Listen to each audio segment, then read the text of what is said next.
You just got to build relationships. Hey everyone, this is Jim Lupkin, and welcome to the Jim Lupkin Podcast. Glad to have you here. I have a very, very special guest for our very first episode, and your bio is so amazing. I am just going to read it word for word. Thank you. Sometimes when I hear it read, I'm like, who are you talking about? Yeah, this is a fantastic bio. I'm going to sum it up to, if you're in the Mesa, Arizona area and you have any type of business, no matter what size it is, you need to connect with Kelly like immediately. And that kind of sums it up. But now let me go into her bio because your bio is so amazing. All right, here we go. Kelly Keffer has been a driving force behind the city of Mesa, Arizona's entrepreneurial growth since 2012. As Economic Development Project Manager, Kelly leads transformative initiatives like Mesa Business Builder, Mesa Hub, and you've also led Launch Point for just around 10 years. And you've been giving small businesses the tools to start, scale, and succeed at the city level. With more than 20 years as a small business co-owner and former director of the Small Business Development Center at Mojave Community College, Kelly blends deep experience with a passion for innovation. Her work has fueled jobs, empowered founders, and positioned Mesa as a national model for turning bold ideas into thriving companies and opportunities. Wow. Yeah, thank you. It's been a ride, and I'm thrilled to have been in Mesa and had the opportunity to do the things that we've done. And yeah, you have created this model throughout Mesa that other cities are talking about throughout the valley. Even I just found another country. Yeah. So that's impressive. So what you're doing is really uplifting the small business community and giving people a chance to win. That's very powerful. Yep, we're doing our best to try to level the playing field and give them tools and resources and support that can make a difference and change the game for them. I love it. So let's jump into how you and I met. Okay. You want me to? Yeah, I want you to. Yeah, so I obviously, like many people, I have a LinkedIn profile, and got a message on LinkedIn from this Jim Lupkin. I hadn't heard of him before, wanting to connect, and because my job really is based on connecting with people and building relationships. Of course, I said, sure, let's meet. And we set up a virtual meeting first, and had an opportunity to chat with each other and decided, hey, I think we need to talk some more. Yep. So Jim came in and to the office, and I don't know what happened there because we quickly just really connected on, I think, a different level. I do, yes. Yeah, on a different level. And we didn't even talk a whole lot about business per se. It was more about our philosophy. First of all, like, what do you do? What do you do? How long have you been doing this? Tell me more. And then really started diving into our philosophy about how relationships are key. Relationships are key to what you do. So for me, working with small businesses and entrepreneurs, creating a trust relationship is probably the top level of what I need to do, because I'm a government employee. Oftentimes businesses don't trust when you're a government employee. So a long time ago, I was talking to Jenny Poon. She's the founder of Cahoots and Hub. And one of the things that we had said, I had said, oh, we're the government. We're here to help. Please wait, don't run away, right? Because that's a lot of times people are afraid to engage with people from the government because there is a lack of trust. When I met you, first was like your energy was extremely positive, and I think I may have said this to you, like, one of my values is glow, and you were glowing, and I just felt that when I was sitting there. And you're very entrepreneurial, and then when you were talking about relationships, absolutely, we just started going on and on and on about the power of relationships and how it drives growth for any type of business. And then I remember we went on a tour, and you started showing me all the stuff that Mesa can give to a business owner. And I was blown away because I didn't know any of this. You took me to 2 different buildings, and the amount of resources that are available for business owners was completely mind-blowing to me. And I know we'll talk about that towards the end of our episode today, but totally mind-blowing.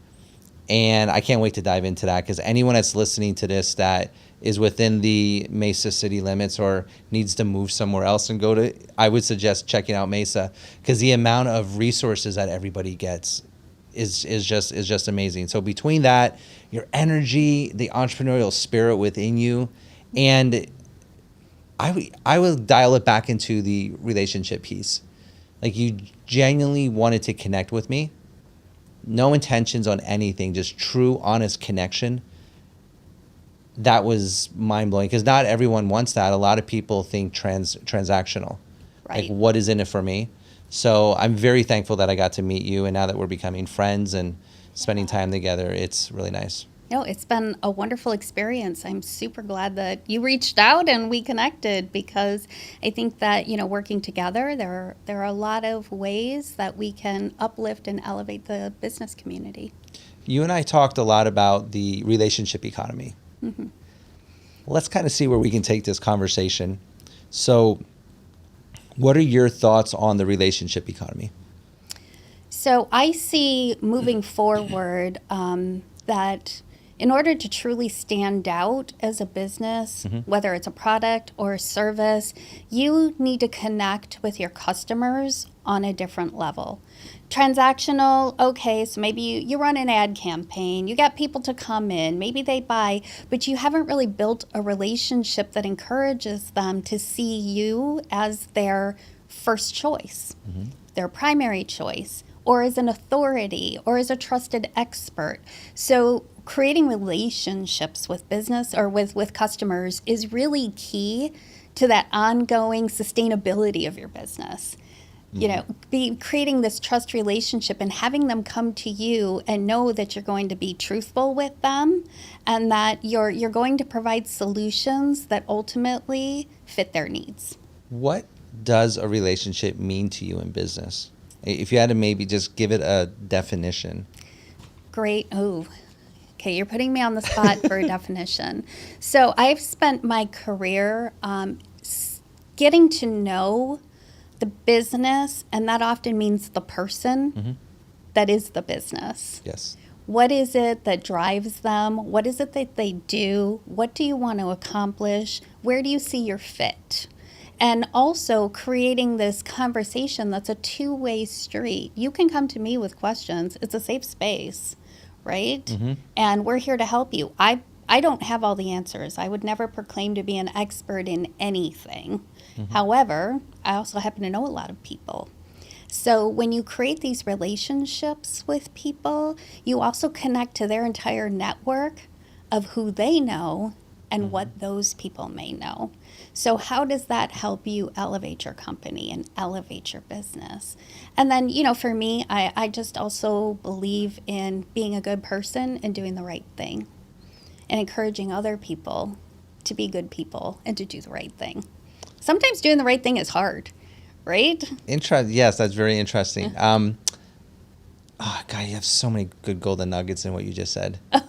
Yeah, this could be like another hour just talking about these. Well, I can come back. Yes, we're gonna have to do more of these. All right, so a lot of people think they know what a relationship is, and then they go to a networking event, they go to workshops, they meet somebody one-on-one, either in person or on Zoom. They're not actually building a relationship the way that you're saying. It's transactional. They're thinking about, okay, let me listen to this person, but then as soon as they're done talking, I'm really listening to kind of figure out how I can use their words to find the opportunity to talk about my business. Right. And make it transactional. That's what I see with most people. Even people that say they're really good at relationships, it's still transactional. And I'm thinking, I'm a positive person, so I'm thinking most people are good. So they're not doing it on purpose. They've just been so in this world of a transactional economy and always thinking business, business, business. And because of that, they're always thinking, how do I get the customer? How do I get the customer? Right. What we're talking about here with the relationship economy is you're still going to get the customer. But in my opinion, there's a faster way to get the customer, which is listen to the other person. You have 2 ears, you have 1 mouth. Use them in that proportion. Yeah. Listen to them. Yeah. Hear just like what you're saying. Listen to what they have to say. Genuinely care about what they have to say. Mm-hmm. And then when they say things, add more layers onto what they said to show them that you actually listened to them because you even took it deeper to what they just said. And now you're building that real connection, like everything you just said. And I always use these 3 words, know, like, and trust, when it comes to a relationship. Yep, perfect. So they know that you exist. Mm-hmm. Then they like you. And the like happens with the things that you just mentioned. And to me, like means they genuinely think you're a good human being. Right. And I think you can get that just by listening, like what you just said. Listening to what they have to say and genuinely take interest in what they have to say. Yeah, interest, absolutely. I think that that's one of the key words because just as you pointed out, and I think that there has been this push out there to have your 3-minute elevator speech. You're going to a networking event and you're just going to give your 3-minute elevator speech to, maybe your goal is 6 people or 10 people, whatever it may be. And when you're doing that, you're just focused on talking about you at somebody versus creating a conversation that goes back and forth where you're showing interest in the other person as much as, maybe you want to talk about yourself. But how do you get them to trust you and be interested in you if you're not listening to them as well? So again, it's that kind of 2-way street. It's a conversation, not talking at people. And Yes. I think that's where people make a mistake sometimes is they're busy talking at them versus, like you said, using your 2 ears and listening to them. And the huge focus on what's in it for me. I'm here to get a customer because I want to sell 20 units this month and I'm just making things up. And versus how is it that I create a relationship and the long-term gain to that is they're a repeat customer and oftentimes they give you referrals and they are a source of additional customers because you've created the trust and you've created that relationship where they feel comfortable sending other people to you as well.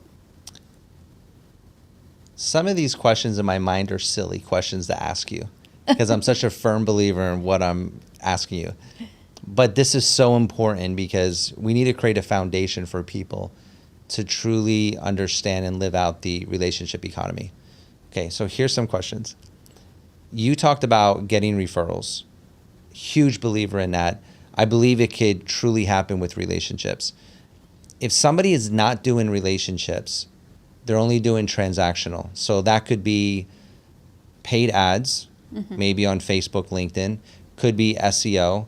It could be getting certain placement now with things with ChatGPT. It could be going to networking events and maybe having a booth there and showing off what you're selling. Can you get referrals doing a transactional? Or can you get more referrals focusing on relationship and why? Okay, so can you get referrals by doing something transactional? Sure, you can get referrals, but they're basically based in something that isn't an ongoing situation. So maybe it was the cheapest price. So if you need this, you should go here and get it, right? Yes. But that only works as long as they need it and you're the cheapest price. That's not the same as building a relationship where they're coming back to you, not just for that one item that may be low cost or, because it fills an immediate need now, but you're not in their mind as a long-term source, right, for whatever it is that they need to acquire. And I say acquire because it could be a service, it could be a product. What is it that they need? And or do they come to you as a trusted partner, because we're really trying to create partnerships with customers, right? Yes. They may be your customer, but what if you're their customer? Or because you have this relationship, and this happens for me all the time, businesses will come to me, I'm working with them, and they say, hey, I need X, Y, or Z. And I will say, well, maybe you could try reaching out to A, B, or C, right? Yes. I know that they're here in Mesa, they're a local business, because we're always trying to also shop local, buy local, and how is it that we elevate our local businesses? And that again comes from relationships. You have to know who they are, what they do, where they're at, and then you have to feel confident that if you're sending somebody to them, that it's a worthwhile connection. Because I never want to send anybody anywhere if I don't think that it's going to be a trusted and true connection. Big question. Yes. If somebody built a business strictly on relationships, now this will be a bold question because I don't know if this is done 100% yet, but it's on the horizon. If you had a business in Mesa, we'll do that since we're local. They built their entire business on relationships the way that you think it needs to be done. Day in and day out, 7 days a week, that was their driving force. Compared to a business that didn't build relationships, they were 100% transactional. I think transactional, they can still succeed because there's obviously companies out there that are, but maybe they're succeeding because they're succeeding on price. Right. Things like that. If a company was 100% relationships, they had a great product, same price, same ingredients, everything's the same. The only difference is one company does it through transactional thinking, the other company does it through relationship-driven thinking. Which company do you think will win in the end if they were competing against each other? Oh, absolutely. The company that's based on relationships. And also, you have to think about the cost that goes into acquiring a customer. So if you're strictly transactional, you're probably having to invest a lot more in marketing efforts. And you listed some of the ways people are doing that, whether it be Facebook ads, social media, paid placements, all kinds of things. But if you're doing it based on relationships, how much are you actually saving rather than having to invest into all of these different marketing channels to acquire the same number of sales. Right? So people that are still stuck in a transactional mindset, one way that they can look at it is, okay, I actually save money by getting a relationship-based business because I'm going to get a lot more customers for that same dollar.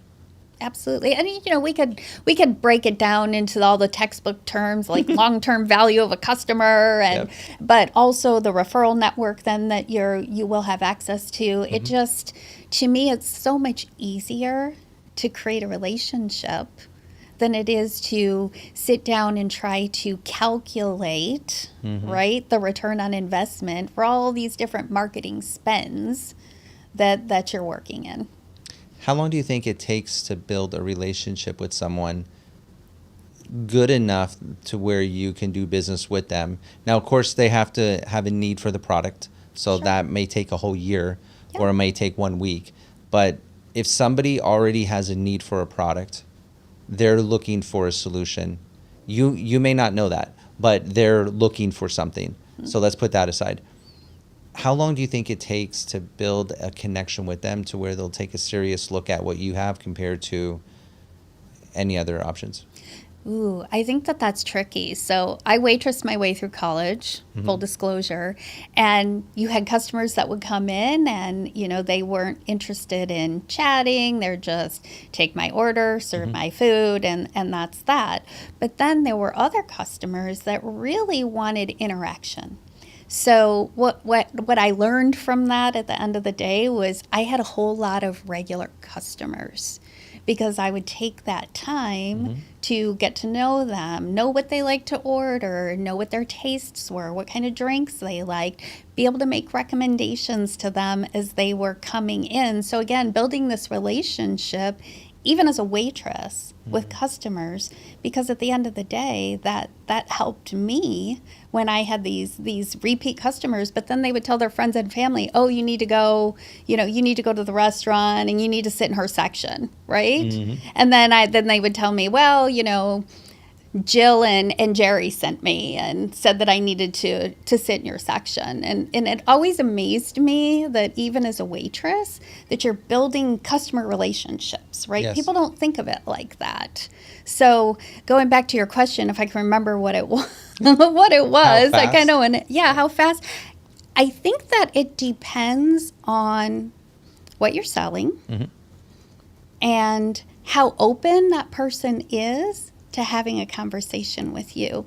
So I think if you're open and friendly to them, it's a lot easier. You should be able to build a relationship within a couple of interactions. But also, I think that there are levels. So when you're working on building a relationship, you have to think about it as, first you have to build awareness, then you have to create interest, right?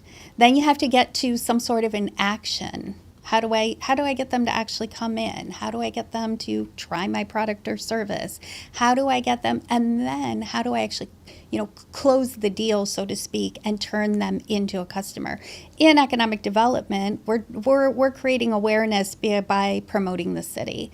We're driving interest where they want to learn more about Mesa and how is it that we can tell our Mesa story more deeply. Then we want to get them to an action. How do we get you to come here?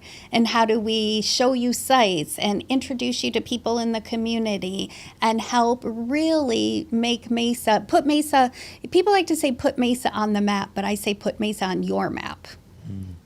Right? As a company, how do we get to put Mesa on your map? Yes. And then that final closure is actually get you to locate here in the city of Mesa.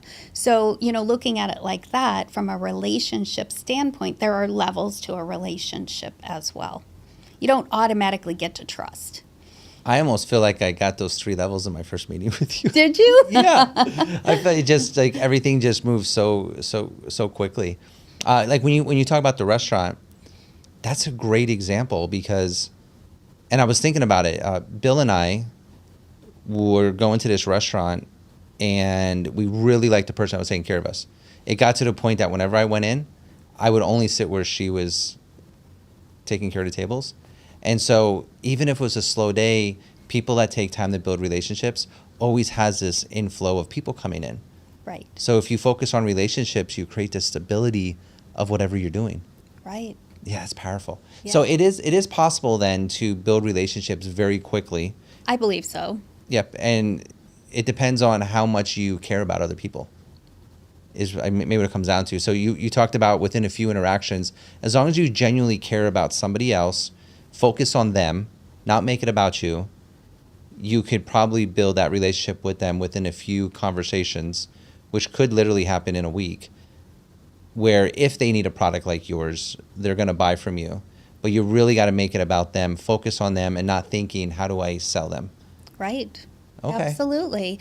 And, in some instances, remember I talked about doing the right thing? This is another one of my favorite stories.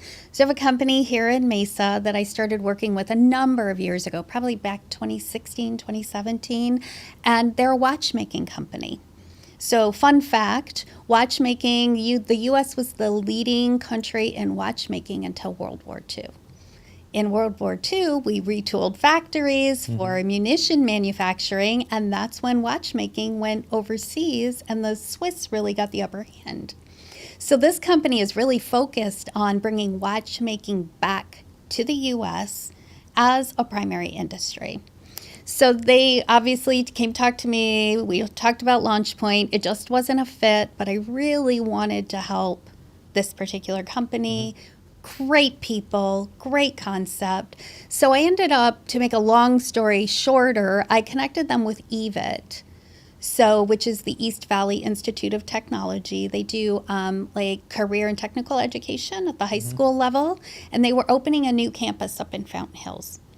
So I connected the company to them. They ended up locating in the EVIT campus up in Fountain Hills, and they were talking to the school about creating a watchmaking program. at the high school level. Nice. Fast forward, that campus, COVID happened, it kind of dried up. But the great news is because of the relationship, Kunal always said, and it's FTS Watch Group, they're here in Mesa on Southern, further down, closer to Power.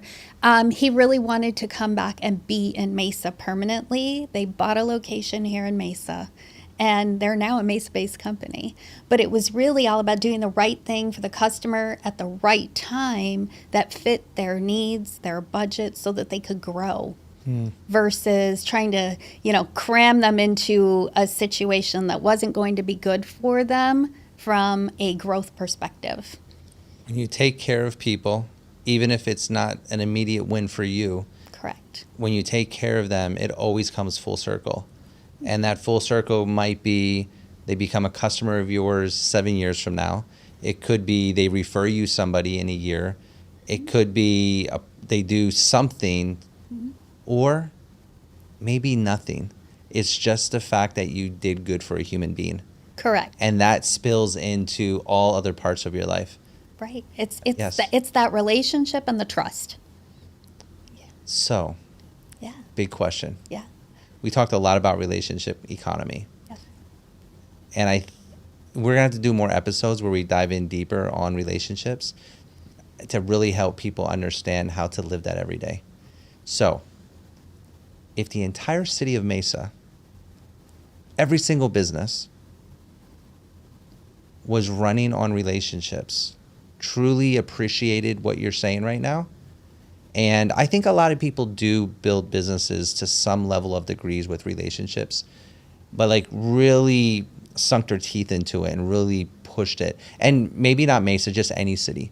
But since you've done such an amazing job in the Mesa area, and I believe a lot of it has been driven around relationships, and what you just shared is a great example.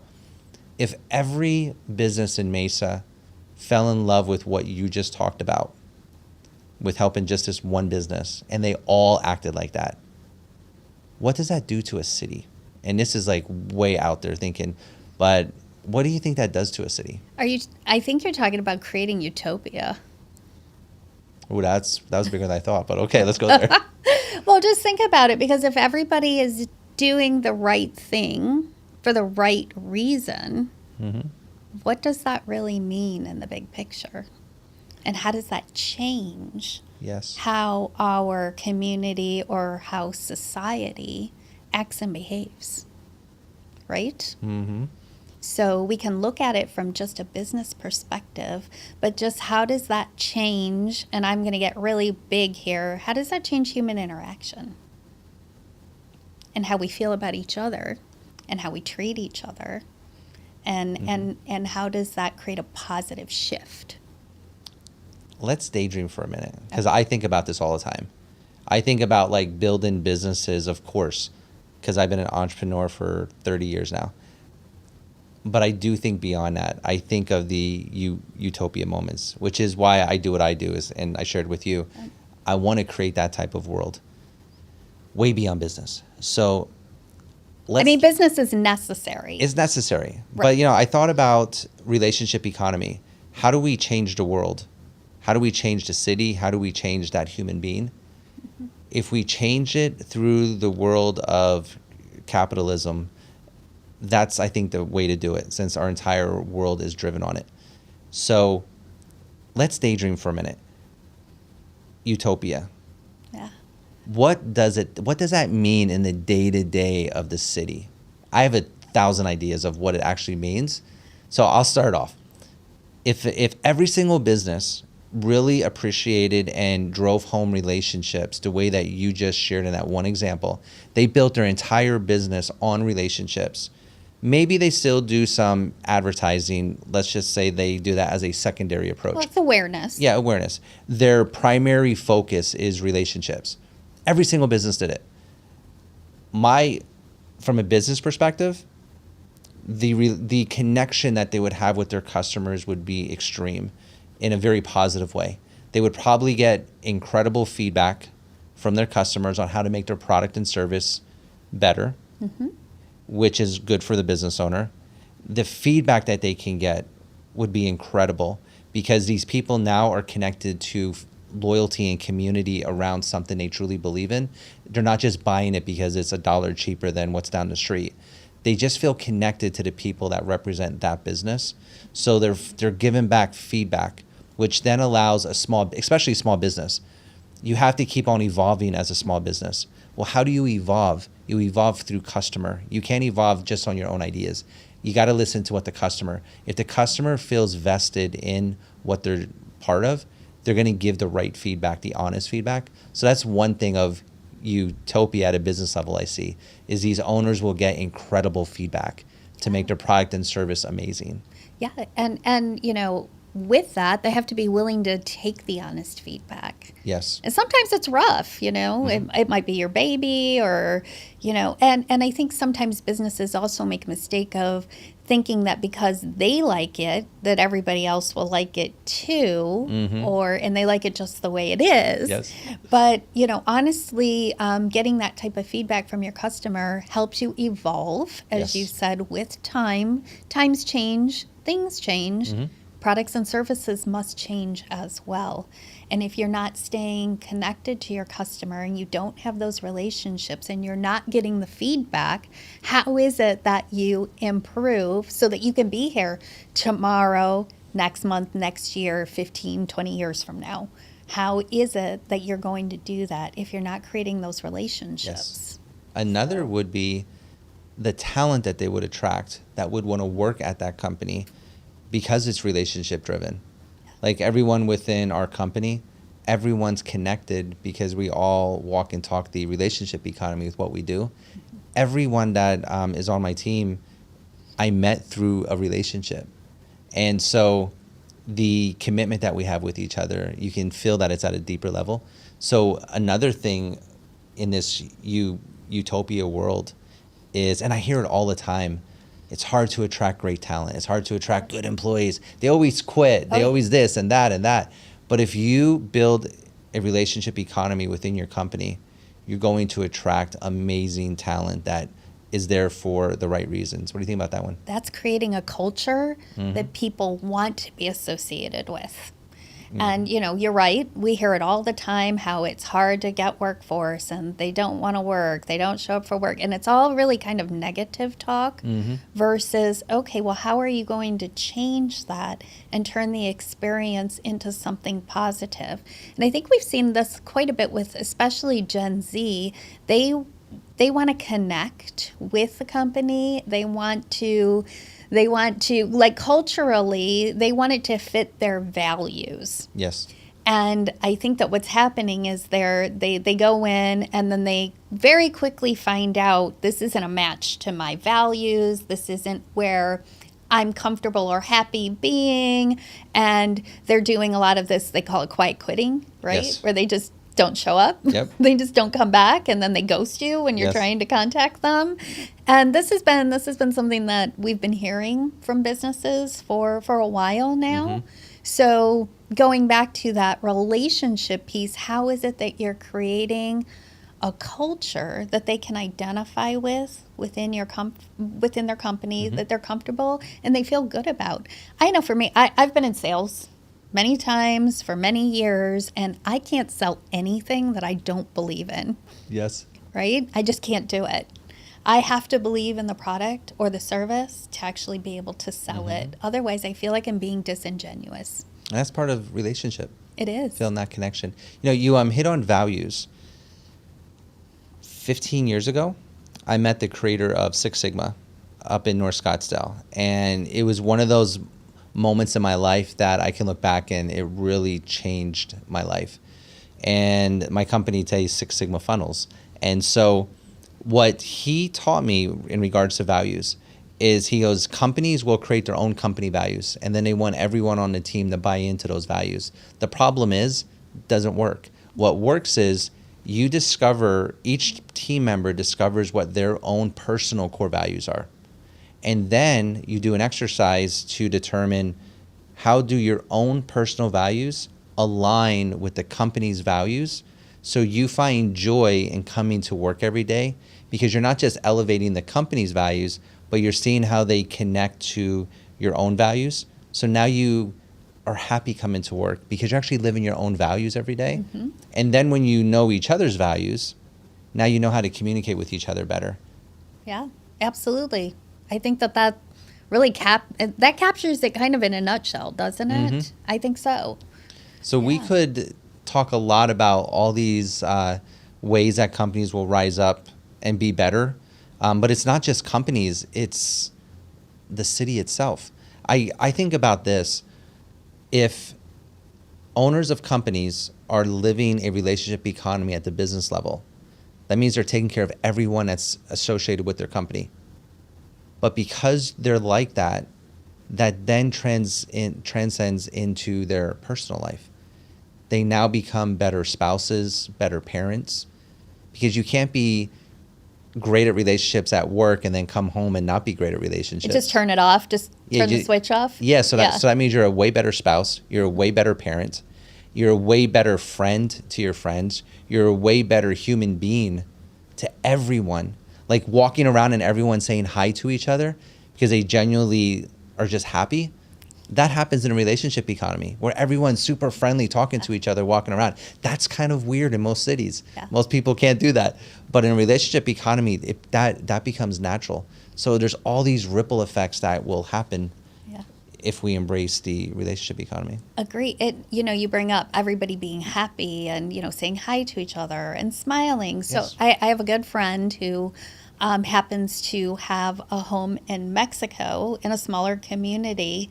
And he said, it's amazing how happy everyone is in this community. Like I go there and I feel like I'm in a different dimension almost because it's a completely different experience.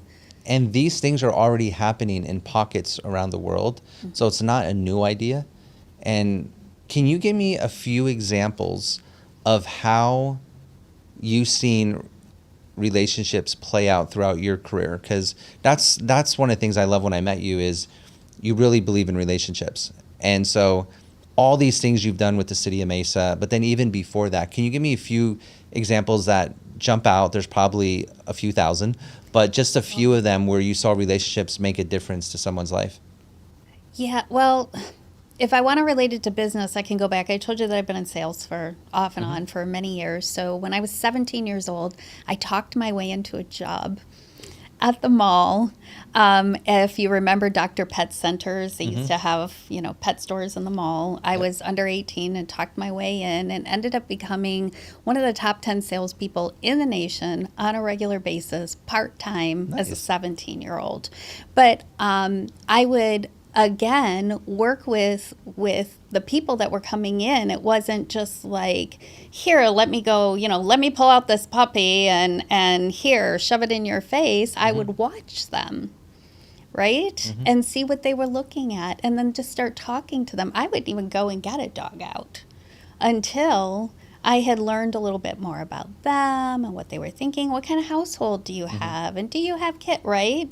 Making sure that whatever we're doing, we're not gonna bring out a chow chow if you have 5 kids, right? That's probably not gonna be a good mix. Yep. So, creating this relationship and then having them really care about the animal so that they were leaving with everything that they needed to provide the right type of care when they got home.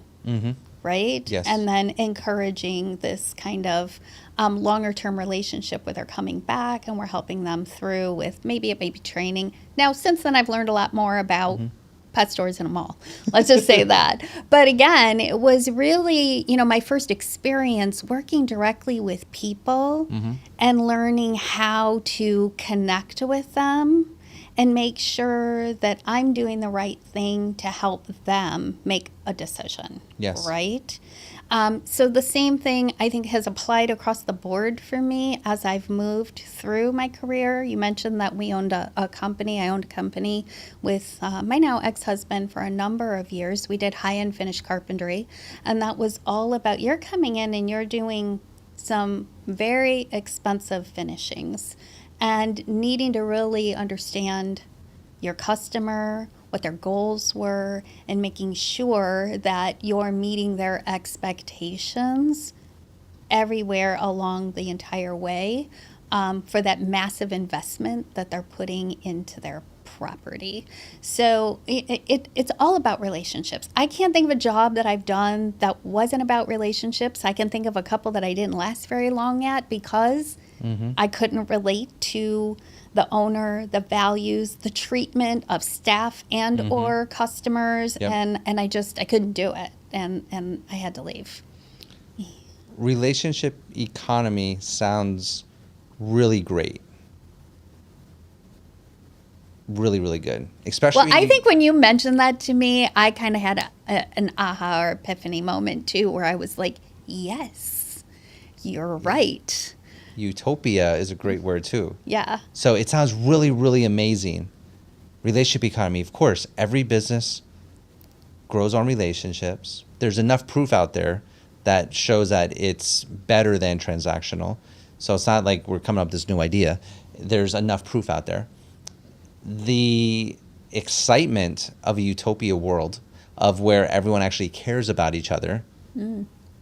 People saying hi when they're walking down the street with each other, being better parents and better spouses.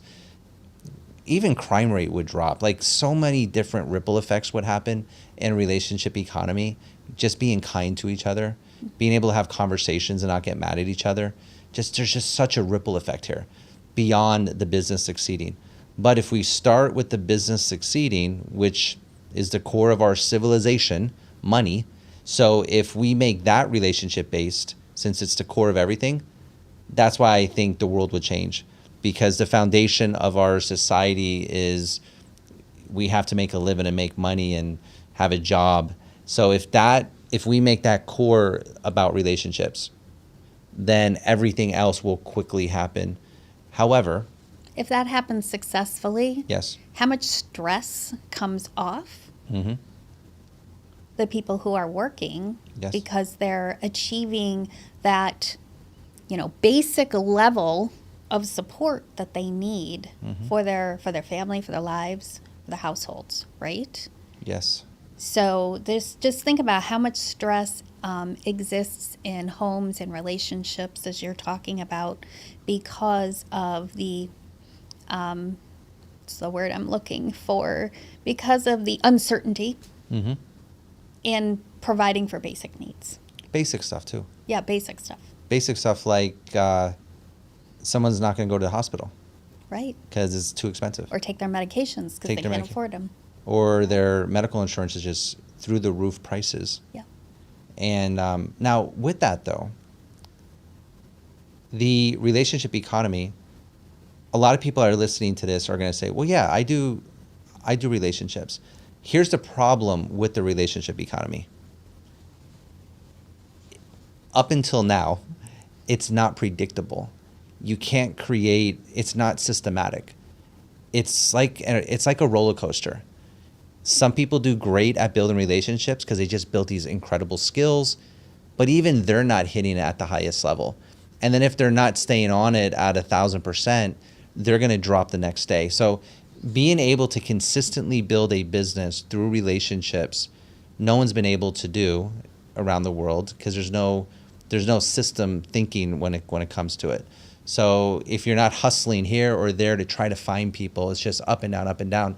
And I think that's why all businesses haven't gravitated towards 100% focus on relationships. It's why they lean into transactional, because I can put $20,000 a month into these ads. I'm going to know what my results are, so now I'm just going to pour more money into it. So now they can predict what their business is going to do. In relationships, it's very difficult to do that, right? And so it takes a lot of energy. A lot of energy. Yeah. Now, my entire career has been relationships like yours. Every single thing I can think of, everything has been relationship based. And it's because when I was 18, 19, I was told, if you want to be successful, relationships. So it was ingrained in me before I learned anything. And so these last 30 years, my whole focus has been how to create a system that I could follow, just myself. I wasn't really thinking about other people, just myself, so I can have a good life. What is this system I can follow where I can get a predictive result every time with relationships? So that way I could be as successful as those in the transaction economy. I didn't want to do transaction. I did it a couple times. It just didn't feel right to me. You didn't feel good. I didn't feel good. I just felt like everyone I talked to, it was about how do I close them? How do I close them? Yeah. And I wanted to sit there and get to know them, and really inspiring people to fall in love with the idea of let's make true connection with other human beings, and let's start around our business.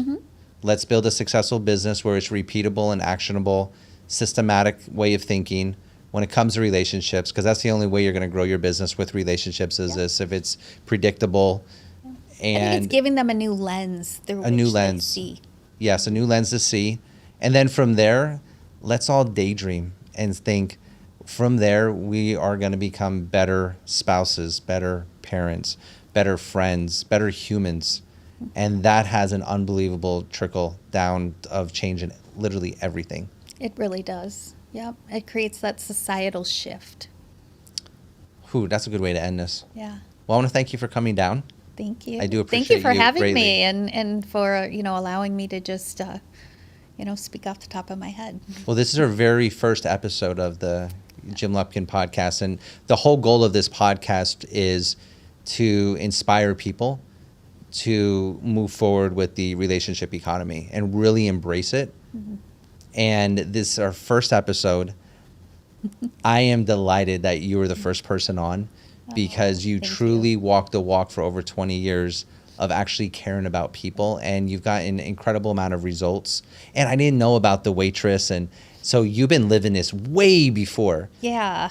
And so you truly walked the walk on actually You want to go caring on the about journey people. of my, of my career I on may another want- episode. I may want to, yeah, if you're up for it. Yeah. Because I think every journey is going to inspire somebody that building a relationship-based business actually can work over and over again. So thank you again for coming down. I appreciate Thank you it. for having me. It's been great. Absolutely. And for all of you that are still with us, if you are in the Mesa area, I encourage you to reach out to Kelly and reach out to the city of Mesa. Check out all of their resources. Again, when I went into the city and checked it out, I could not believe all the resources they had, from office locations that you can use at no cost to all these amazing different equipment and assets within these buildings that you can use, to all the virtual spots that they have on. Programs and services, our one-on-one Yes. consulting program. for One-on-one businesses. consulting. Yeah, mesabusinessbuilder.com. That's the best place to start. Okay. And then you can connect with me on LinkedIn. You can email me. It's Kelly, Kelley, .Keffer, KEFFER @mesaaz.gov. One of the biggest struggles for any business is having a mentor. Yeah. You're stuck doing it on your own. And biggest takeaway when I walked into Mesa, meeting you specifically, was that if anyone needs a mentor, you're it. Oh, thank you. Yes, I'm Thank serious. you. There are a lot of people in Mesa, right? Yes, I'm going to need a mentor network. yes, So you're the person. That means I'm going to recruit you. Yeah. Oh, hold on. You're the person. Yes, I thought of that. Like, wow. I wish when I came out of school, my major was entrepreneurship and finance. I did a double major when I was like 22. When I came out, I wish I could have had a mentor like you, just to be able to just help me skip past all the errors that I made and just teach me. So, and if you're already well groomed and you're way down the line, you're like, well, I don't really need a mentor, Jim. You do need contacts, no matter how big you are. Kelly is so connected in the Mesa area. She knows everyone, and she does because relationships. Thank you. So please connect with Kelly. This podcast is all about the relationship economy and how to inspire us all in building a relationship business. Thank you. This is our first episode. Thank you for being here, everyone. Thank you. Thank See ya. you for having me. Thanks for listening to the Jim Lupkin Podcast, where AI meets real relationships. If an idea resonated with you, drop a comment or a question below so Jim can weigh in. And share this episode with one friend who would benefit. See you next time.